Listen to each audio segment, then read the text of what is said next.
You are listening to the Life Coach School podcast with Brooke Castillo, episode number 365. Welcome to the Life Coach School podcast, where it's all about real clients, real problems, and real coaching. And now, your host, Master Coach Instructor, Brooke Castillo.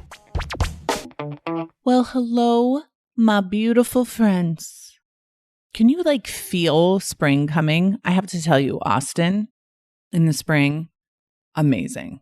Amazing. I can feel it coming, the water, the sunshine, loving it. I have such an amazing view from my place, and I look down on Lady Brooke Lake, and there are so many people out there rowing and canoeing and kayaking and paddleboarding. It feels like life. Rebirth and life. I'm so happy today. Today, I want to talk to you about the model. And one of the things that comes up as soon as I teach someone the model is 100 questions on why it is this way and how we can fix it and how to make it better. And I always say this model is tried and true. If you stick to the rules of it, it will change your life completely. That doesn't mean that there aren't questions that come up. So I queried a bunch of the questions that we get on the regular about the self-coaching model, and I'm going to cover them and answer them in this podcast. But first, before I do that, one of the things that I want to tell you, and especially as I give you some more advanced tips and tricks about it, is that the model in its purest form is always the most powerful. So when I teach advanced classes and when I try to, teach different tricks and different ways that I use the model, sometimes people will lose sight of the simplicity and the elegance of just the basic model and using it to drop in deeper to your life. So I want to start with the idea that the main purpose of the model is discovery and awareness. And it's very powerful to understand the concept of watching yourself think. And when you can understand that your brain is incredibly designed to observe itself, the human brain is designed and you can observe your brain with your brain. When you really get how powerful that concept is, you don't need a lot of fancy tricks. Even the process of doing a thought download, which basically is emptying your brain of your thoughts so you can look at it on paper, is one of the most powerful things you can do. Understanding what is going on in your brain and becoming aware of it, and then evaluating the influence of those thoughts on your life is all you need to change your life completely. Because when you really get the concept that your brain is thinking thoughts that are creating your emotions, that are driving your actions, you can see how you are consistently creating your own life, and you're either doing it consciously or unconsciously. And most people, before they get the model, before they understand that their thoughts create their feelings, before they understand that they can observe what they're thinking about, they are living an unconscious life. They are thinking thoughts and thinking that those thoughts are observations. They're thinking that those thoughts aren't optional. So if you meet someone who's going through life, like life is hard, most people who haven't done this type of work will not understand that life is hard is a thought, is an optional thought. They'll think they're just observing the world. They'll think that life is hard is a fact. And they will show up in their life thinking that thought, feeling that feeling, and acting from that place. We don't need to get fancy to discover that. We just need to write one model. We just need to hear the person say it one time. We just need to look at the results in their life and see the thoughts that are causing those results. If you're a coach, using the model in that way is sufficient for 3 years of coaching. No need to get fancy. One of the biggest mistakes we see, and partially it's because we teach the model this way on purpose, is that once people discover their thoughts, once people discover that they're having negative thinking, they want to annihilate them. They want to go in and find every single negative thought they've ever had and destroy it because they're afraid, oh my gosh, I'm having all these negative thoughts. That's determining that, I'm going to create negative emotion and negative action. I'm going to create negative results. I need to shoot all these thoughts with a machine gun so I don't keep creating this negativity. And that's how I felt too, by the way. And although that is the first step, once you really understand the power of awareness, your need for destroying old thoughts and coming up with new thoughts becomes much less important. It's almost like you're cleaning out your house and you're discovering a lot of dust. Let's say you move your couch and you discover a lot of dust underneath. Finding a new thought is the equivalent of finding a new couch to put over the dust. When you discover the dust under the couch and you simply clean the dust, you don't need to cover it back up again. You don't need to come up with that new thought again. You just simply clean it out. You don't have to destroy it. You have to understand, oh, this is where the dirt is coming from. And by understanding it, by seeing that it's there, by understanding the source of the problem, you can gently let it go without having to have a new thought to cover it up really quick. And in fact, oftentimes when we try to come up with a new thought too quickly, we miss the deep understanding that our thoughts create our feelings. Because when you truly understand that your thoughts create your feelings, that the reason you're feeling the way you are is because of your thinking, when you really get that, you don't need to scramble for a new thought. Because it's like you have an epiphany that your thoughts are optional. So you don't need to come up with a new one. You can just gently let that one go. So that is my first real tip for most of you, especially if you're new to the model. Don't be in such a hurry for that brand new thought, even though that can be super effective and create a lot of momentum. It's also very profound to drop into understanding a model that may have been running your life your whole life. To understand that life is hard is simply an optional thought that you never have to think again can explode your life into something brand new. And when you're in too much of a hurry to, life is great, life is fun, life is wonderful, when you're too much in a hurry to get to that next thought, you sometimes miss the power of just understanding this one. So that's my first tip. Don't try to get too fancy too fast. Look at the models that are currently running your life with curiosity and interest and understanding. And see if instead of trying to annihilate those thoughts, you can gently let them go. Oftentimes, when we've had a lot of thoughts that we thought were just simply observations about the world, we're very attached to them, even though they're negative. My mother ruined my life. My father was a terrible man. I had a very abusive, terrible childhood. We don't see those as thoughts. We see those as observations in the world. We see those as truths, and we live our lives according to them without questioning whether they're helping us create the life that we want. We say, no, that's just simply an observation. That's simply true. It's not optional. Then we get locked into a model that may be producing a result we don't want. And when we see that we can question any thought in any model, and even if it is true, and even if it is an observation, we don't have to continuously think it, then we feel the expansion, then we feel the opening, then we feel the options that are available to us, not just to people who had great childhoods and great mothers and great fathers, but to us as well. To anyone who chooses to believe and interpret and make meaning in a much more conscious way instead of in a reactive default way. Okay, so let's dive into some of the most common questions that we get with the model. The first one, now that I came up with this model, what do I do with it?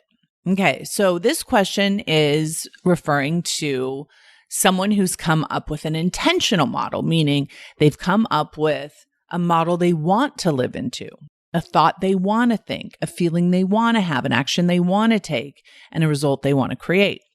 And so once we have this new model, she's saying, well, what do I do with it now? Now I have this model that I want. How do I practice it? How do I live into it? And what's beautiful about a new model is you can incorporate it in 4 very powerful ways. The first way is you can start practicing the thought that you've now created. And you need to practice it in a very specific way. You need to practice the thought in a way that produces the feeling you want. So it's not enough to just go around and say, I'm a wonderful person. I'm a wonderful person. I'm a wonderful person, if it's not generating the emotion that you want in the model. So there's a practice of thinking a thought, I love myself, or I love you, Brooke, and generating with that thought the emotion that I want to create, which is love.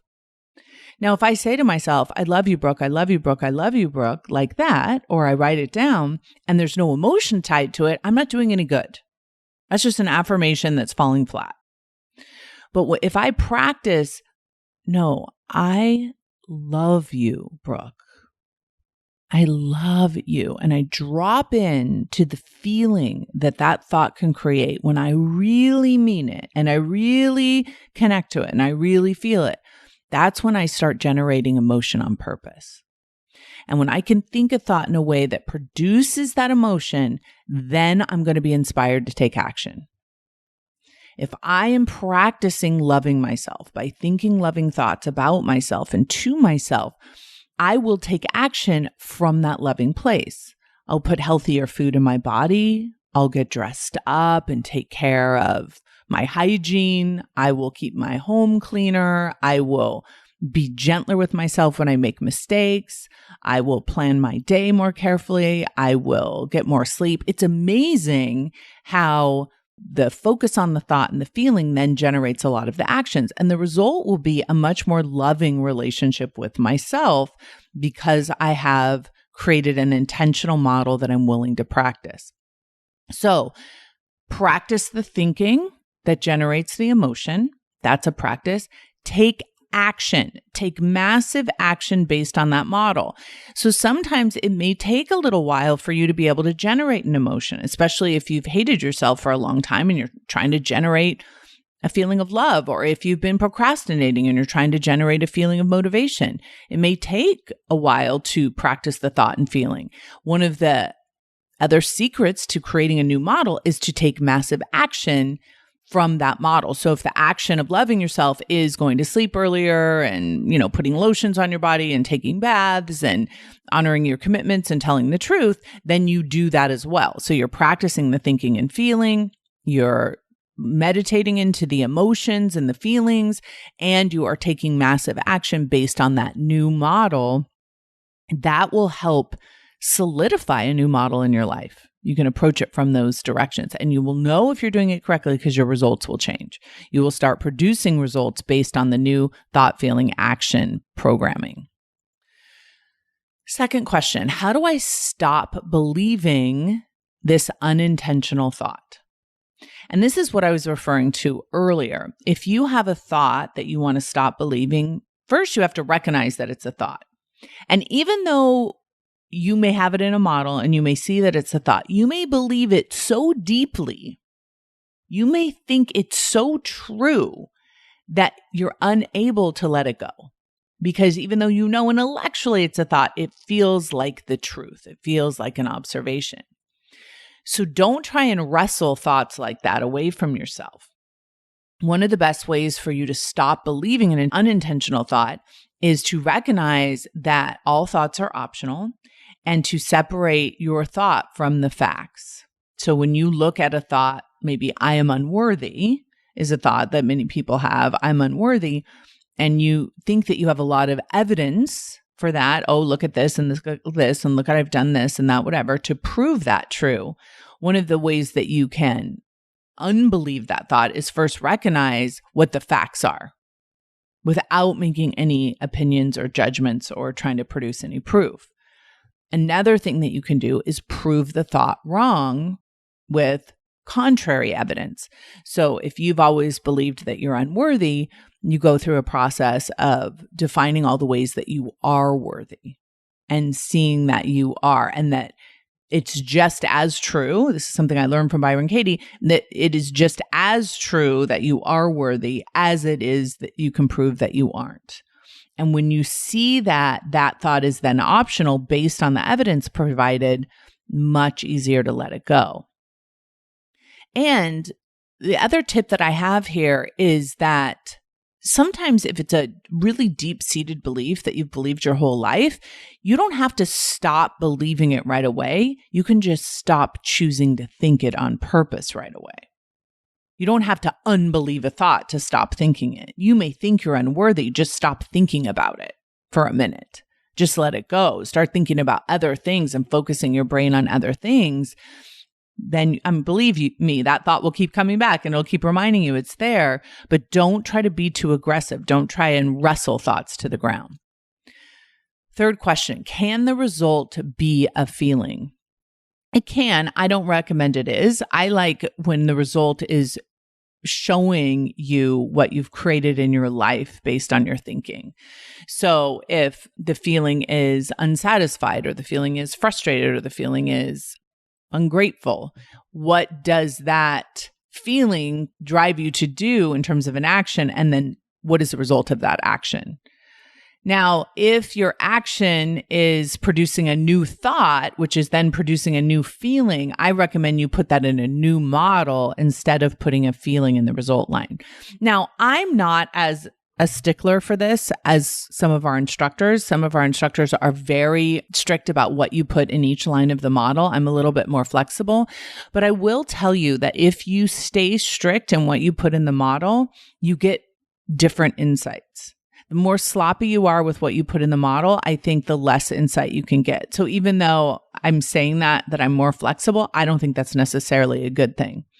I think our best instructors are the ones that are very tight about what they allow in each line of the model, and that requires me to think deeper and find more insight. So I would recommend you follow that. And of course, in Self-Coaching Scholars, you can take your models to your coaching sessions. You get one coaching session per week when you're in Self-Coaching Scholars. You can take those models and have them reviewed for accuracy. And I highly recommend that you do that, especially if you're one of those people that is saying, I've been coaching myself for so long and I still am not making as much progress as I want. My guess is you're not dropping deep enough into your understanding with your models, and you can get help in your coaching on that. Also, you may not be discovering many thoughts that you're having because you think they're just observations. It's very challenging to access your own thinking when you think your own thinking is the truth. So that would be my recommendation. This question, how do I believe in new thought, it's kind of the flip side of the other one, which is how do I stop believing this unintentional thought? Believing a new thought is practicing the new model, practicing thinking and feeling and actions. And then another thing that you can do, which I recommended earlier, is create evidence. Create as much evidence for the new thought as you can. Look for it. Go throughout your day and expect yourself to find 10 things that you can use in the world to prove that you are worthy. 10 things within each day. And when you start focusing your lens to look for something, to look for evidence to prove a new thought, you will believe that new thought much more quickly. It takes discipline. It takes practice. It takes energy. Absolutely worth it. I want to make a note here that if this is your very first time listening to the podcast, this is your very first session, you may not know what the heck we're even talking about with CTFAR, with thoughts, feelings, actions, with circumstances. I want to recommend that you, first of all, join Self-Coaching Scholars. We'll teach you it from the ground floor. We'll teach you every single thing about the model, but you can also go back to episode 1 and listen to the first 10 episodes of this podcast that will really bring you up to date on what the model is if you're feeling confused. There's a lot of basics that you need to learn before these questions would even make any sense to you. How long will it take to believe my new thought? That is completely up to you. That is completely up to how much practice you're willing to put in to creating the emotion in your body with the new thought. Some people have, and this is me too, some people, all it takes is recognizing that you're thinking a thought and that it's optional and you never think it again. Sometimes it just takes an intense level of commitment. Like for me, when I decided I would never say I hate my body again, that was just a level of commitment in that moment. I changed it immediately. But there are other thoughts that I've had to really work on and practice and notice and replace and live into. So it depends on you and your level of commitment and your willingness to practice that new thought and create new evidence for it.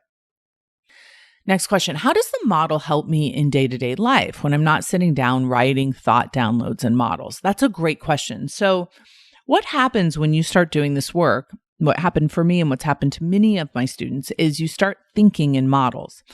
So you start recognizing thoughts that you're having. You start noticing feelings that you're having. You start noticing actions that you're taking. And as you start noticing all these different things that are happening in your life, your awareness increases. And as your awareness increases, your power to make decisions about what you think, feel, and do becomes increased exponentially. So whereas you may have felt like you were at the effect of your life, you felt like your life was happening to you, once you start using your model, your lens of looking at the model and seeing that everything in your life is something you're creating and that your thoughts and feelings are optional, that's when you really start feeling powerful in your life. And another incredible bonus on top of that is you start understanding other people's models. So instead of looking at their actions as something that's happening at you, you start understanding that everyone else in the world is also acting from a model. They're acting from their programmed thinking and feeling and actions. And so when you start witnessing that, when you start observing that, you stop taking things so personally. You start seeing that people are doing the best they can with the thought models that they have programmed into their own brain. Next question. Why would I stay in an unintentional feeling that I don't like if I can just change my thought? Ooh, such a good question. Okay. So an unintentional feeling is what we would call like an unconscious negative emotion. So if you've been going through your life and you've just been feeling anxious and you've just been feeling frustrated or you've been feeling depressed or ugly or stupid or any of these things that some of us create for ourselves without even knowing it, and then we discover that, wait, the reason I'm feeling this way is because of the thought that I'm having, I'm going to get rid of this thought right away and replace it and feel better right away. And in the beginning, that's what everyone does. And it's a beautiful thing because it helps you understand the power of your own thinking. But when you allow for negative emotion, when you hold space for it and you process it and you don't try to eliminate it, something even more magical happens. You start to realize that there is no emotion that you can't feel. And when you open up your palette, when you open up your ability and your capacity to feel all emotions, you open up an emotional access route, an emotional intelligence that makes you less afraid of being in the world, specifically less afraid of being your amazing, unique, authentic self. So if you're not afraid to feel frustrated, if you're not afraid to feel afraid, if you're not afraid to feel humiliated, you are going to show up in your life in such a more powerful way. You're going to take bigger risks and set bigger goals because you're willing to go through the emotions that will present themselves when you're living your life out loud. If you're constantly trying to swap thoughts so you can get out of negative emotion, you don't learn how to feel on purpose. You don't start to understand that emotions aren't for avoiding, emotions aren't for running away from, emotions are part of the experience of being alive. And there is no emotion that isn't able to be felt by you. And when you're in an emotion that you're willing to feel, the obviousness that you're creating it with your mind becomes even more, I would say, astounding. And you watch yourself think a thought, feel a feeling, think a thought, feel a feeling. And you start recognizing that powerful connection between your thoughts and your feelings. And that's when it becomes easier to not just process a feeling all the way through, but also to let that thought go. That's not to say that there will be many times in our lives where we will choose to have negative emotion.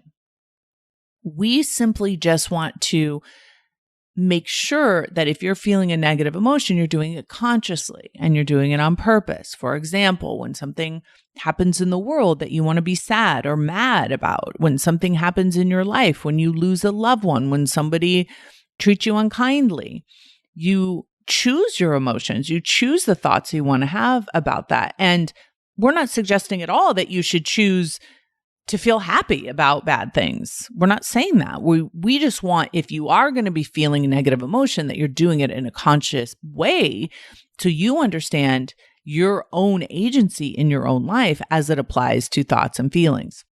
So an unintentional thought model is one that you were unaware of. You unintentionally were thinking thoughts and feeling feelings. So when you recognize, hey, wait, I'm feeling anxious, I'm feeling frustrated, maybe right away you're not going to be able to access the thought that's causing it. But if you can stay within that emotion without buffering, without over drinking or overeating or doing drugs or escaping into, social media, if you can allow for that emotion to be there, your awareness will increase. Your ability to see the thoughts that you are thinking that are causing your emotions will increase. And because we're all having about 60,000 thoughts a day, that work is never ending. You never become completely aware of all of your thoughts, change them, and then you're done. Especially if you're someone who is creating a bigger and bigger life for yourself, you will be creating new unintentional thoughts as you grow. And when you're able to feel your emotions, you'll get access to your awareness of those thoughts much more quickly. And you'll also be able to continue functioning in life even through all of your negative emotion. How long do I have to stay in the unintentional model? Well, you don't have to do anything. It's really good for you to know. You don't have to stay in the unintentional model, because the good news is if you don't stay there long enough to recognize the thoughts and to have the complete awareness and to process the emotion, it'll come back. So I recommend that you stay with models as long as you can until you feel like you have some authority over them. But if you want to jump to a new thought, that's fine too. If you've not processed that original model, it'll come back. Why won't my unintentional model go away? This is a very good question. If you have programmed thinking from your childhood in your brain about who you are or what the world is, you will have a very challenging time differentiating that thought process from a fact. And when models won't go away, it's because we believe in them so deeply that we think they're actually facts. We think they're actually true.